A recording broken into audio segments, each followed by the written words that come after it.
So the 4 steps to forgiveness, asking for forgiveness. Step 1 is preparing the ground.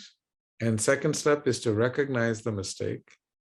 Third step is to have genuine remorse. And the fourth step is to change your behavior. So I'm going to break these 4 steps down for you. Preparing the ground. It takes a long time. You know, if you want to harvest something in your garden, you have to prepare the soil, you have to till it, you have to put some fertilizer on it, put some water, cover it up, put some compost. You have to prepare the ground before you put a seed in there. So in these relationships, it's, you know, husband and wife, family, friends, these relationships are very, very interesting because the main glue that holds things together is trust. So when we want to harvest trust in each other, then we have to make sure that all the parameters are met to make sure, because once the trust is lost, it's very hard. Once the plant dies, you have to start all over again. For example, I was told that when a partner in the relationship cheats, then that relationship is almost never repairable because the trust is completely uprooted from the roots. But this process we're giving to you is that if they go through the proper process of forgiveness, then there is a possibility you can replant it and you can make things grow again. As we know, in relationships, we are bound to make so many mistakes. And so therefore, it is important to understand that there is a very beautiful process that we can all try to apply it in our lives to enhance a better relationship with others. So the Mahaprabhu, Sri Chaitanya Mahaprabhu, a great saint, he gave a very, very simple example to prepare the ground. He says, amanina and manadena. He uses 2 words. He says, not accepting honor is amanina, and manadena is to give all respect to others. Generally, it is easier to give all respect to others. It's okay sometimes if we're not accepting honor, but to give all respect to others is something that is within our control. Because we can have this great opportunity of our life that we have the ability to go into our chitta and see our past and see what we have done wrong. For example, if a husband and wife or a boyfriend and a girlfriend, they have something and then both are holding on to grudges, they can go back and see what they did wrong. So they have that ability of all the information where possibly they could have done something wrong. And if we don't know what we have done wrong, then our partners, our husband or wife, boyfriend, girlfriend, father, mother, children, are very happy to tell you what you have done wrong. Has your husband or your wife ever explained to you what you're doing wrong? Or your father or your mother? Or your children tell you what's wrong? Because people who are sannyasis or brahmacharis, they don't have the luxury. No one ever tells them what they're doing is wrong. So they don't know where to ask for forgiveness. It's a special privilege for people, those who have husbands and wives, boyfriends or girlfriends, or, you know, has relationships. They have the privilege of someone telling them what they did is wrong. Otherwise, we will never know. So it's very interesting. There is another way you'll get to know is time. What happens, for example, in this beautiful story in the Srimad Bhagavatam of a great sage named Durvasa, who is the incarnation of Lord Shiva. And there was another great saintly devotee, king, his name was Ambarish. So one day when this great sage Durvasa came to visit the king, and the king did not honor him properly because he had some Charanamrita, broke his fast before feeding the guest. So this sage Durvasa got really mad and he threw something called his chakra. Chakra means the energy vortex to destroy people. For example, if Beatrice gets angry with you, then she will look at you and she will throw her energy chakra at you. So these great sages, they also had this chakra, this called the energy chakra. So he threw the chakra at Ambarish Maharaj to punish him for disrespecting him. But then immediately, because Ambarish Maharaj didn't do anything wrong, he was being protected by the divine. So the divine universal Sudarshan Chakra came and he destroyed the chakra of Durvasa Muni and started chasing Durvasa Muni. So similarly, in our lives, we have both chakras. We have the Sudarshan Chakra in our heart and Kala Chakra, the material energy disk that is controlling the matter. So when we hold grudges, what's happening is time is consuming you, and it'll start to break you down. Because when you hold grudges, you're not hurting anyone else, you're only hurting yourself. And the longer you hold on to the grudges, the more you hold, the more it is destroying you. So therefore, it is explained that we have to go through this process of forgiveness. And when you give all respect to others, everyone recognizes you. It is so beautiful. So sometimes when we want to ask for forgiveness, we have to really, really make sure, when we are approaching that person, we have prepared the right ground to approach for forgiveness. In our mind is so funny. If you think of a person, we think of 10 good things about the person. And if we think one bad thing about the person, we will say the bad and not say the good. The human mind is very weird like that. Even though you see so many good qualities in your partner, you're very quick to talk about the bad qualities they have and not talk about the good qualities. So we have to learn to express the good in specific ways. So that is our discussion on how to prepare the ground, understanding what is truly happening in that scenario. The second step in this is called recognizing the mistake. So in recognizing the mistake, there is 4 steps. Ideally, the first thing you should do, you should not talk to the person. You should do it over an email or over a letter so you can really think it through properly. So in recognizing the second step, recognizing your mistake, you don't just say, I'm sorry. It is very easy, you slap somebody in the face and you say, I'm sorry.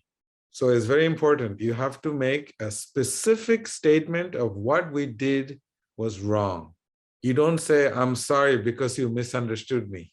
That's not an apology. That's not a forgiveness process.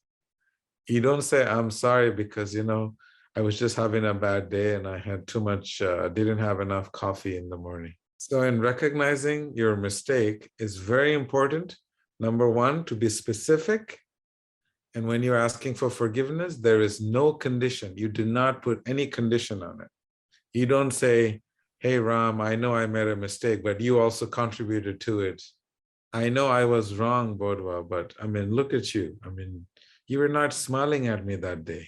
So obviously, so you are trying to put the blame on someone else as well.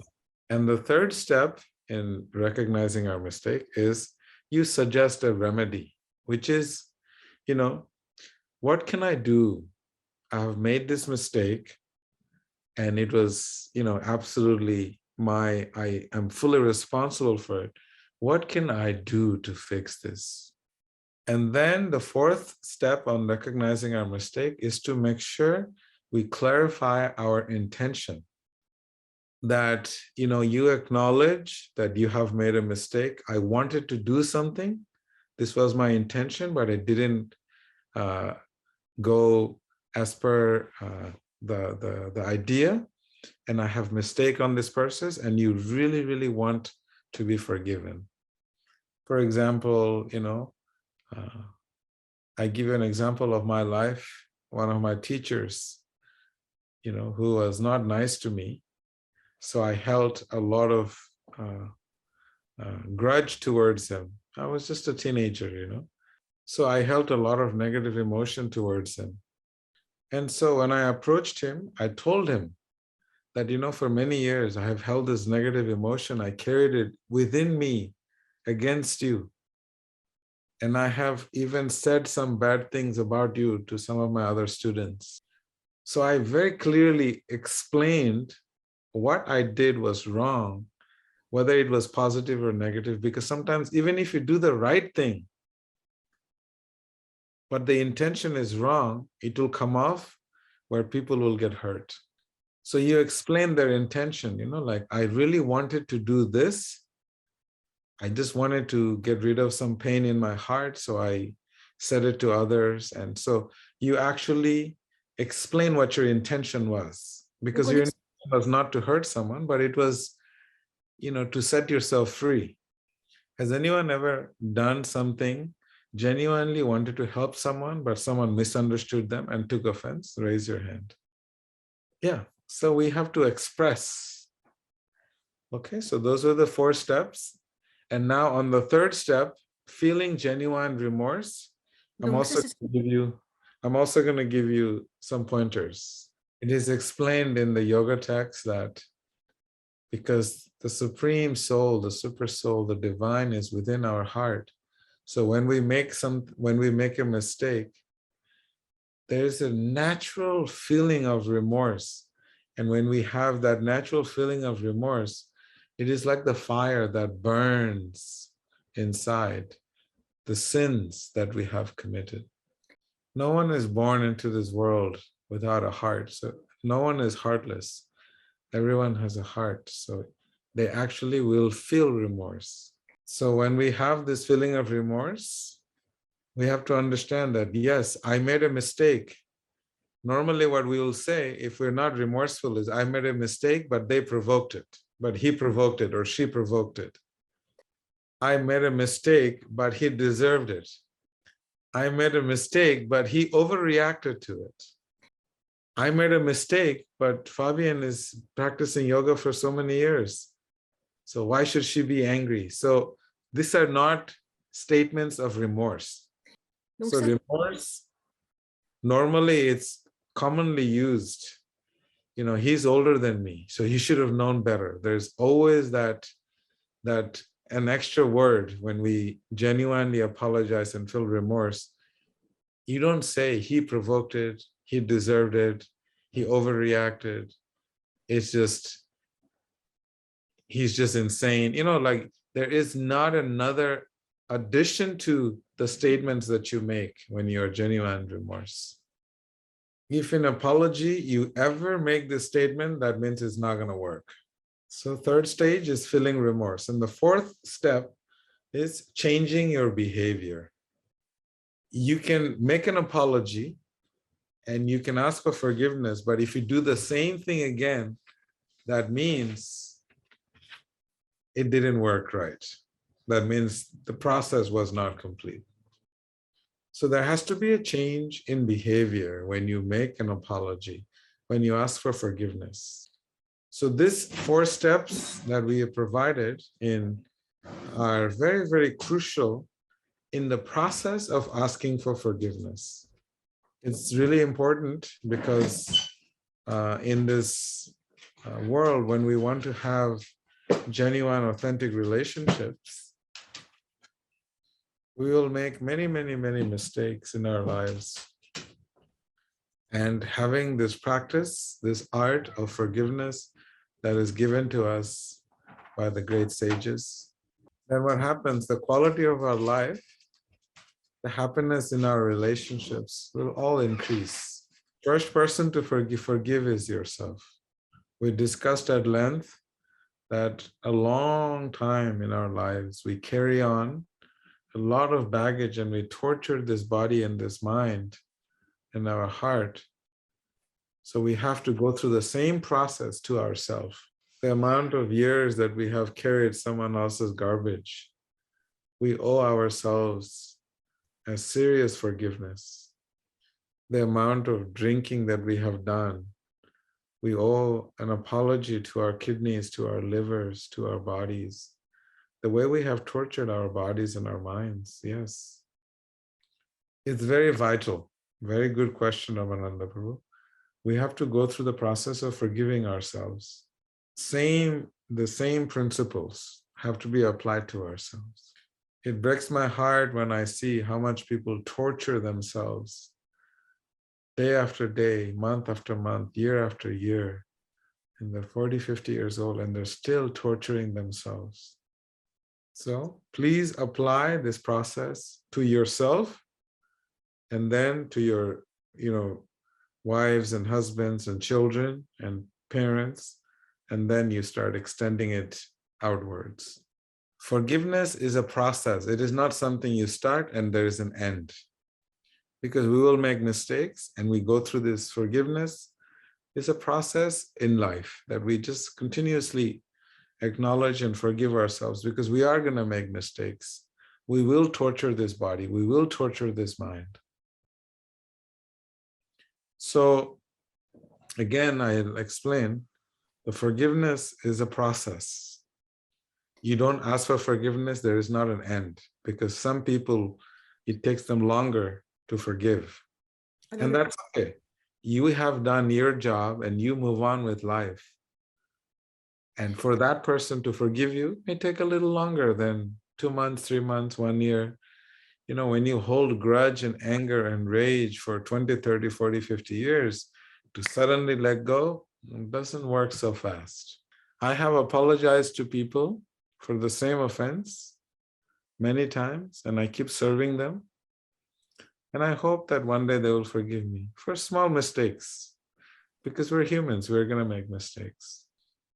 Yes, as you know that we have been discussing, the forgiveness is a process. So you have to forgive yourself from them not forgiving you. And then you keep going through the process. Now you have more tools on how to do it properly. And maybe they will eventually forgive you. You are the first prisoner and you have to set yourself free. Unless you set yourself free, you cannot open the shackles from anyone else. They're all in handcuffs. So you have to take the handcuffs off yourself first. So it's very, very crucial that please forgive yourself for the mistakes and torture that you still carry in your heart and in your mind. You did beautiful, Fabian, that you forgave yourself. You're free. Tu es libre. So now your friends that you have had conflict with, if from the kindness of your heart, you can also help set them free. See, a lot of the times in our lives, when we have conflicts, it is something that cuts both ways. It doesn't just cut one way. So now that you have healed your wound, your heart is whole again, is complete, then you have to reach out to them to help set them free. And that's the practice of yoga. When you can embrace the ones that still hold grudge against you and forgive them and love them, then you have become a true yogi. There should be no one in this world that you dislike. It takes a lot of courage and a lot of spiritual maturity to do this, but it is an experience of freedom that you will feel, because you will see them free and fly away. Yogi means someone who's selfless, which means after you have freed yourself, you help them free themselves. So Prabhu, you're carrying a lot of other people's bags, huh? So you are torturing yourself for so long, because people have been dumping their garbage on you for so long. Just first, you have to forgive yourself. So you have to write how and why this process you have to apply to yourself. Donc d'abord, tu You dois really forgive yourself for how many years of garbage you're carrying that these people have given you, and those are not your garbage. So this is number one. You have to forgive yourself. Too many years of garbage you're carrying for someone else. It's not your garbage. So you have to let it go. So when you go through the process of forgiving yourself, you have to apply this process to you. And then what will happen is that people that you see that you have had issues with, you will notice that the strong emotions don't come up.